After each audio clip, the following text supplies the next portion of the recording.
क्या आप जानते हैं अल्लाह ताला कभी भी किसी बंदे की सब्र को जाया नहीं करता। जब इंसान थक जाता है, जब दिल हारने लगता है, तो वही वक्त होता है जब अल्लाह की मदद करीब आ चुकी होती है। सब्र के लम्हात दरअसल अल्लाह की आजमाइश है। जब आप आंसू बहाते, दुआ में हाथ उठाते, तो अल्लाह फरिश्तों से फरमाता है, मेरे बंदे का सब्र देखो, अगर सुनो अब मैं उसे नवाजूंगा।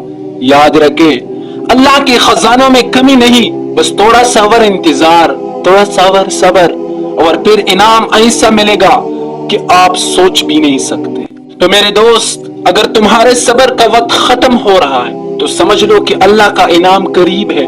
हौसला रखो, दुआ जारी रखो और अल्लाह के वादे पर यकीन रखो, क्योंकि अल्लाह फरमाता है, बेशक सबर करने वालों को उनका अजर बगैर हिसाब दिया जाएगा।